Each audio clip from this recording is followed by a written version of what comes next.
All right, let's move on to consent agenda. Do I have a motion on the consent agenda? Resolved that the Board of Education, Township High School District 208, Cook County, Illinois hereby takes the following action on the listed consent agenda items. A, approves payment of the bills as presented and listed in section Roman numeral 7A of the December 11, 2012 Board Agenda Packet. And B, approves minutes from meetings held on November 12, November 13, and November 27, 2012, open and closed as presented, paren amended in the November 13, 2012 Board Agenda Packet. Do I have a second? Second. Second by Dan. Except it should say December 11, 2012 Board Agenda Packet. Okay. Still second. Is that all right with you, Dan? And I'll second the All right. amendment. Second by Dan Boone. Any discussion? On the amended minutes, the strike, the part that's stricken out, is that coming out, or are we keeping it with the strikeout? For example. Page 47. Where are they? Here. Do you have them? Some of those minutes, pull them up. There's a couple where there's closed session, particularly where there's paragraphs that are I'll answer stricken. the question since I did it. That- Okay, yeah. so she's talking about Page? November 12, 2012 on the board book, page But that's a closed session, so, 47. okay, yeah. What I did, Strikeouts. and I think I've been doing it for about a year and a half, is when, on the closed, if I struck it through, I'm recommending that we redact that. And when we, so that, and they're already in that, state, so when we do our 6-month review, people can just look and see what's being redacted, which is the problem we had last time, and agree to the redaction, or say that you want to have that changed, and then it's done already. Okay, so the corrections that we're talking about are the ones that are in track changes? Yes, Because there was a there's both. kind of a combination this time, I Yes. wasn't sure. All right, Any other questions on the minutes? all right. We had received one question just about time. Do we need to include in the minutes on time if people are here after the quorum is established? And looking back at past practice, we have done that, just so that in the event if somebody came in before or after maybe a resolution or a matter was passed, the historicals that I was able to look back on, we did keep track of time. Okay. Like when someone showed up after the start? Yeah, like, Oh. you have like 7:02, it 7:03. just was like weird, or, yeah. Okay. Any other questions on minutes? What about bills?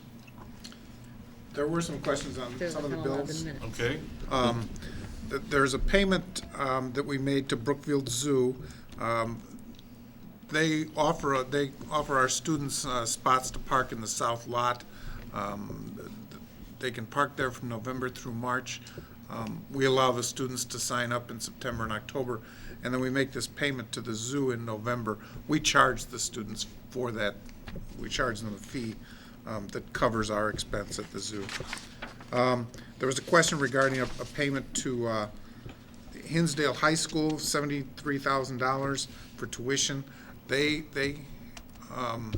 have a self-contained hearing impaired class. Any hearing impaired students that we have here in Riverside, Brookfield, go to that class in Hinsdale, and then we pay the tuition. So we're paying that for 181 days, $202 a day for 2 hearing impaired students, which is $73,000.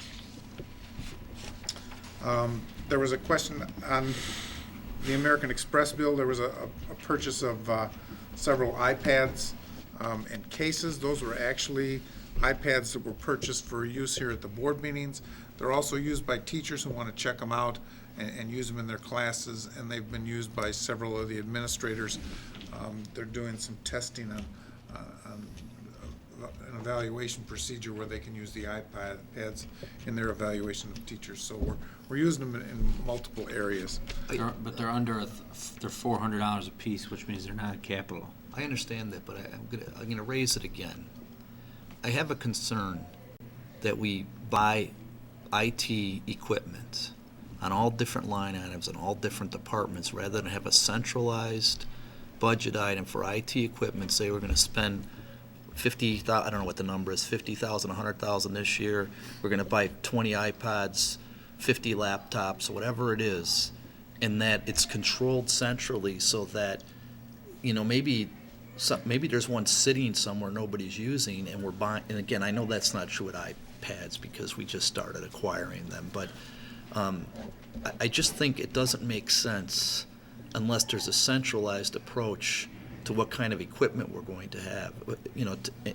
Take for instance, again, maybe iPads are the thing next week and IT guys looking at it, next year it's going to be whoever's competing with them, Google's making one. Should we be investing in iPad? And I realize they're under $1,000, but the fact is if we buy 20 of them, we spent $8,000 on it. So I'd like to have the idea out there, do you think about, for when we budget, at least for next year, should we do a centralized IT budget and let somebody control the costs, whether they're capital or non-capital, and so they know what we need for the whole school?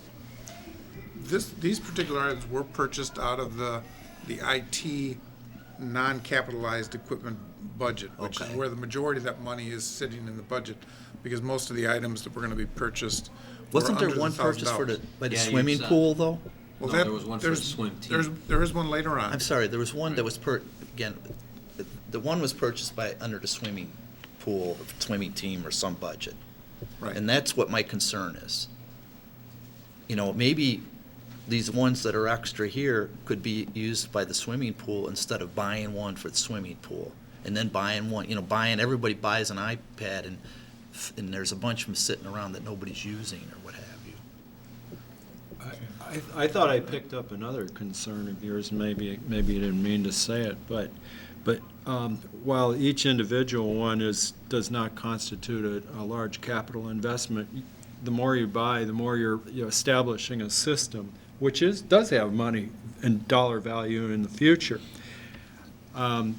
Was that part of your question? Well, that's part of my thing, is Yeah, if we because I don't think have a that's really important. centralized approach to your equipment, then you can't have a centralized approach to replacing it and upgrading it. And I'll throw something else in too, what Dan said is, I realize a lot of these under $1,000, which means we're not capitalizing them, and then are we keeping track of them then too? And I know we don't have to do it for the audit because we only have to do $1,000, but we're buying them in different line items in different areas. And again, and I've asked the question before. It's not just iPads. We bought computer last year. Somebody had money in the budget or whatever. But I personally, again, that's kind of a standard way. I mean, I know I work for a big company, but most companies, they have centralized control on that to make sure you're buying the right technology. You're not, how much you have, how much you need, and it does add up over time, in my mind. Well, I'd kind of like to chime in with our technology. I think, Kevin, going forward, we took the field trip and we looked at some of the technology needs. As you work with staff, even just bringing technology all under one central umbrella, your staff might decide we don't need these kind of printers anymore, we want to move to a different model, or we don't want certain kinds of laptops coming because maybe your IT staff want to try to move your teaching staff to a newer model or something, and so in that way, kind of keeping all the technology centralized, you could create that vision for the technology of the district and move them, and we're not buying a kind of technology that we don't want to have a year from now. Okay, any other questions? Yeah, I think you bring up some good points, and I think we're Kevin, continuing to refine the management of this, but right now, I think I think we need to look at this a little different. Anything that's purchased for classrooms, or for what you just described, has to go through our IT department. So when the swim coach, is doing stats on an old PDA or writing them down and then having to have somebody stay after and type them in on an Excel sheet, and there's an easier way to do this electronically, and it syncs, and you could sync it with others' team stats to compare the stats at meets and stuff like that. I mean, as long as they're staying within their budget. I mean, the only other option would be say, hey, you need to buy this through Mike in IT. So Mike says, well, we make sure you get this kind of iPad so that it syncs with our servers and those kind of things, so you're not. Or the other thing is, if we're gonna buy 25 of them this year. And Mike goes out and gets a bid for 25 of them, instead of paying 500, we You pay make them cheaper, 400. sure. So I mean, the centralized has a lot of benefits, and I don't disagree, just I would just like think we you to gotta think continue to about it. watch it. Well, But and Kev- even, but Kevin, don't you have, I mean, just so that we're not doing this haphazard, you do have a group of individuals that you're doing a research project on Yes. for technology, and it's just not, We're not buying We any don't more see it. desktops until we're sure we're going. right, but you have the IT Right. people involved, you have the Research, educational staff involved, library- and librarian. administration involved, right? Yeah, yeah, and so. and the board, I'm starting to include the board. Fair enough. Well, and Well, now that's the what whole we're board saying, so like, you know, it's a perfect, I reported out on that last week. it's like a perfect example when you're talking about the swim coach, now he wants something, so if your vision is to move people into, like we saw, a Google document, Right. you know, then it's nice to have it in a central location where somebody who has vision for what you'd like the technology in the district to look like 5 years down the road can start to bring the staff into that vision. And they might say, no, you don't really need it on this computer or laptop, but we want to move you to this new technology. Then we're doing teaching, we're doing mentoring, and we're, you know, we're getting closer to that other vision that's even bigger than the equipment. Right. Okay, any other questions on this? All right, Mary Ann? there were some. There But were, he's got there some were a other couple other questions. questions on some of the, there was a refund of a TRS contribution that was a result of TRS, of our payments last year to TRS. That was an individual who no longer works for the district, so it had to be. Normally, that's through the payroll, though, right? Right, yes, okay. There was also a refund of $326 to a student that was actually age group gymnastics. It was their fees, and it was reimbursed to a student or refunded to a student because they were moving out of the district. And then there was, the final one, I think there was a question regarding a payment of $40 for a bus driver refresher course. One of our, we use paraprofessionals here in the district to drive the minibus. They all have to go once a year to have a refresher course, and we pay for that. So it is an employee. Pardon? It's an employee that we're doing it Yes, for. it's an employee. They're, yes. All right, any other questions? Mary Ann? Ms. Ruska? Yes. Dr. King? Yes. Mr. Moon? Yes. Mr. Walsh? Yes. Mr. Welch? Yes. Mr. Burchett? Yes. Mr. Cindy? Yes.